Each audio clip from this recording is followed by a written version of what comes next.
আসসালামু আলাইকুম রহমতুল্লাহি বারাকাতুহু।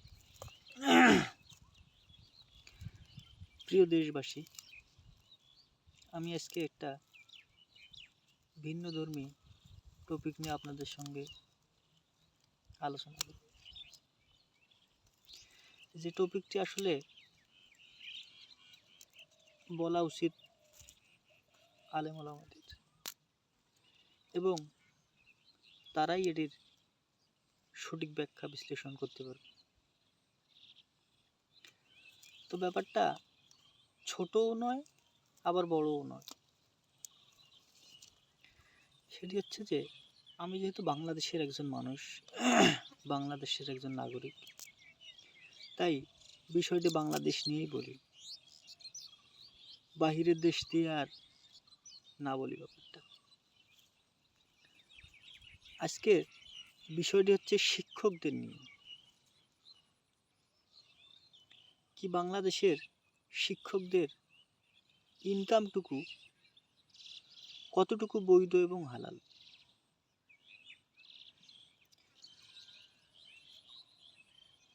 তো আমরা আজকে ওই দিকে না যাব যে তারা ব্যাংকে টাকা রাখে, সেই টাকাটা তাদের পেনশন হিসেবে দেওয়া হয়।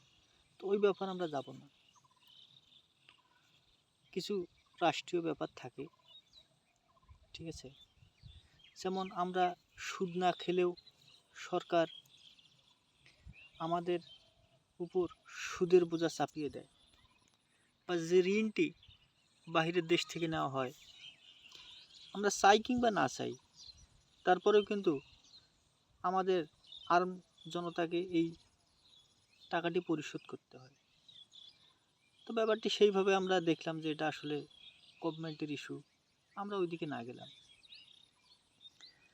আমি যে বিষয়টি বলবো সেটি হচ্ছে যে, আগে বাস্তব কিছু শেয়ার করব আমার নিজের দেখা।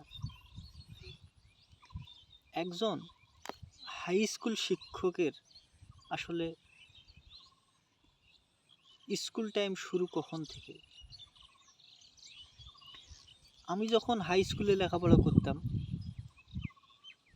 তখন স্কুল টাইম ছিল সকাল 10টা থেকে বিকাল 4টা পর্যন্ত। তো আজকে আমি যে বিষয়টি দেখতে পেলাম, বা বেশ কিছুদিন আগে যে বিষয়টি লক্ষ্য করলাম, একজন হাই স্কুলের শিক্ষক 12টার সময় হাই স্কুলের দিকে যাচ্ছে। আপনারা আবার বলতে পারেন যে এই বিষয়টা আমি জানলাম কিভাবে। আমি সেই শিক্ষককে প্রশ্ন করছিলাম যে আপনি এখন কোথায় যাচ্ছেন? তিনি খুব চমৎকারভাবে উত্তর দিলেন যে হাই স্কুলে যাচ্ছি। আচ্ছা, আর একটা ঘটনা বলি। আমি আর একটা শিক্ষক, আমরা দুইজন মিলে গল্প করতেছিলাম।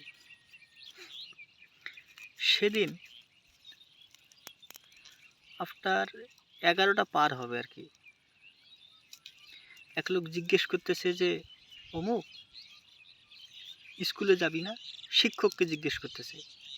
শিক্ষকের বড় ভাই আসলে ওই লোক, সে কারণে তার নাম ধরে জিজ্ঞেস করতেছে যে স্কুলে যাবি না?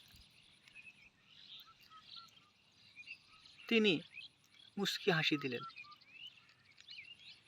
তারপরে আবার তাকে আরও একটি প্রশ্ন করল যে গতকাল কি স্কুলে গেছিলি? তখন তিনি আবার হেসে উত্তর দিলেন যে না, স্কুলে যাওয়া হয়নি। তো আমার কথার মেইন যে পয়েন্টটা সেটি হচ্ছে যে শিক্ষকদের ইনকামটুকু কতটুকু আসলে হালাল, কতটুকু বৈধ। একটা শিক্ষককে শুধু ক্লাসের জন্য তো তাকে শিক্ষক বানানো হয়নি। একটা স্কুলে তো অনেক ব্যাপার থাকে। একটা বাচ্চা অসুস্থ হলো কিনা, বাহিরে কোনো খারাপ কিছু করতেছে কিনা, ধরেন একটা শিক্ষকের এই পিরিয়ডে ক্লাস নেই, সকাল 10টায় ধরেন, তো সে কারণে কি সে 10টা 40 স্কুলে যাবে? কোনো ছাত্রছাত্রী যদি বাইরে যদি হাঙ্গামা করে, এটা দেখাশোনা করবে কে? অবশ্যই সে শিক্ষকটি। শিক্ষকের দায়িত্ব শুধু ক্লাস নেওয়া না, তাকে টাকা দেওয়া হয় সকাল 10টা টু বিকেল 4টা পর্যন্ত স্কুলে থাকার জন্য। কিন্তু সে যদি স্কুলে যদি ফাঁকি দেয় এবং ক্লাসে যদি 5 মিনিট লেট করে যদি যায়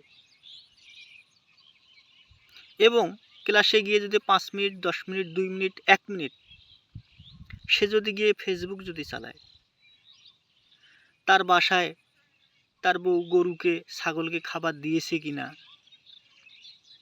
ক্লাসের ভিতর ঢুকে, আবার তার বাসায় কোনো আত্মীয় স্বজন আসলো কিনা,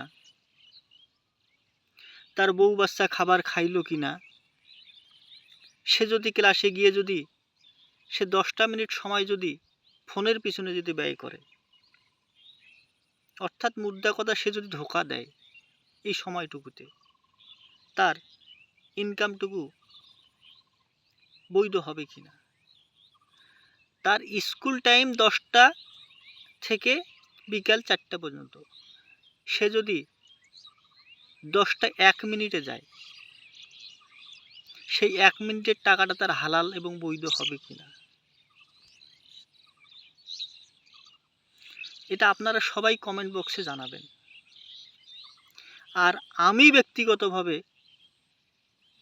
আমি এই বিশ্বাস করি যে বাংলাদেশে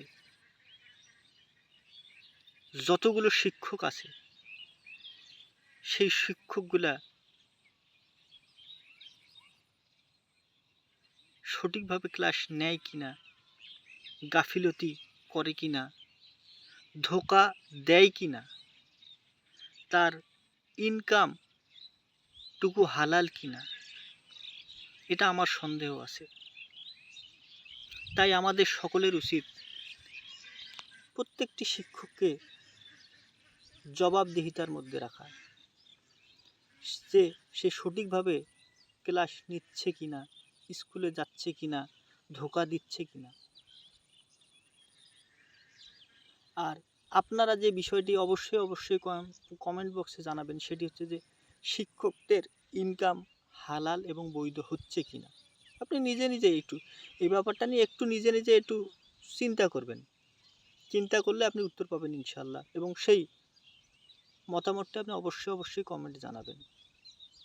ইনকিলাব ইনকিলাব জিন্দাবাদ জিন্দাবাদ।